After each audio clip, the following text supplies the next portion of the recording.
കുറച്ചു കാലം മുമ്പ് ഇവിടുത്തെ പ്രതിപക്ഷ നേതാവ് എന്തു പറഞ്ഞാലും മുഖ്യമന്ത്രി രാജിവെക്കണമെന്ന് പറഞ്ഞ് മുറവിളി കൂട്ടുമ്പോൾ വലതുപക്ഷ മാധ്യമങ്ങളും മറ്റ് മതവർഗീയവാദികളും അവരോടൊപ്പം അണിചേർന്ന് സർക്കാരിനെയും മുഖ്യമന്ത്രിയെയും കടന്നാക്രമിക്കുമ്പോൾ നമ്മളുടെ ഇപ്പോഴത്തെ മുഖ്യമന്ത്രിയുടെ നിലപാടുകളെക്കുറിച്ച് അല്ലെങ്കിൽ ഇപ്പോഴത്തെ ഗവൺമെൻറ്റിൻ്റെ നിലപാടുകളെക്കുറിച്ച് നമുക്കൊരു തിരിച്ചറിവുണ്ടാവണം.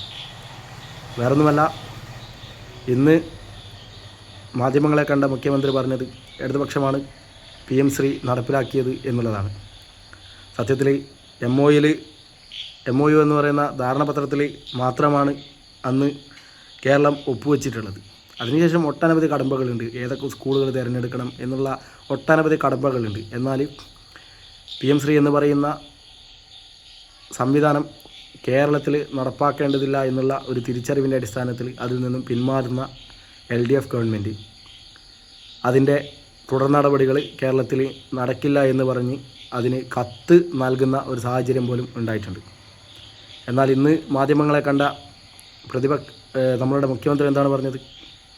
എല്ലാം ഇടതുപക്ഷ സർക്കാരാണ് നടപ്പിലാക്കിയത്, ഞങ്ങൾക്കതിലിനി ഒന്നും ചെയ്യാൻ ഇല്ല എന്നുള്ള രീതിയിലാണ് പറയുന്നത്.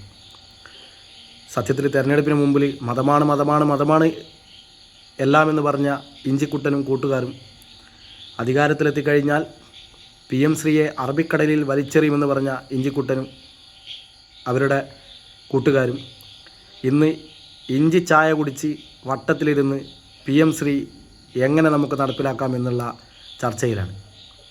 എല്ലാം സർവ്വസാധാരണമാണ്. വലതുപക്ഷ മാധ്യമങ്ങൾ ഉൾപ്പെടെയുള്ള എല്ലാ മാധ്യമങ്ങളും കോൺഗ്രസ്സിന് അനുകൂലമായിട്ടുള്ള നിലപാടുകൾ സ്വീകരിക്കുമ്പോൾ നമ്മളുടെ അയൽ സംസ്ഥാനമായിട്ടുള്ള തമിഴ്നാട് പോലും ഹൈക്കോടതിയിൽ പോയി തങ്ങൾക്ക് അനുകൂലമായിട്ടുള്ള നിയമ സാധ്യതകൾ നേടിയെടുക്കുമ്പോൾ കേരളം എന്താണ് ചെയ്തിട്ടുള്ളത്?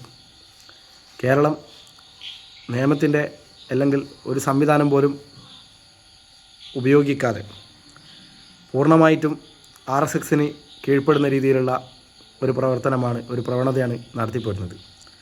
ഇതിനെല്ലാം എതിർക്കണമെങ്കിൽ അതിന് RSS പക്ഷം ചേരാത്ത, വളയാത്ത, നട്ടലുള്ള ഒരു മുഖ്യമന്ത്രി വേണം. നമ്മുടെ മുഖ്യമന്ത്രി ഒരു പൂക്കി മുഖ്യമന്ത്രിയാണ് എന്നുള്ളത് ഇതിനോടകം തന്നെ തെളിയിച്ചിട്ടുണ്ട്. പറയുന്നത് വേറെ, പ്രവർത്തിക്കുന്നത് വേറെ. മോഡിഫിക്കേഷൻ്റെ കാര്യങ്ങളെപ്പറ്റിയും അതോടൊപ്പം തന്നെ അതിന് ശേഷമുണ്ടായിട്ടുള്ള കാര്യങ്ങളെക്കുറിച്ചൊന്നും നമ്മൾ ചർച്ച ചെയ്യേണ്ടതില്ല.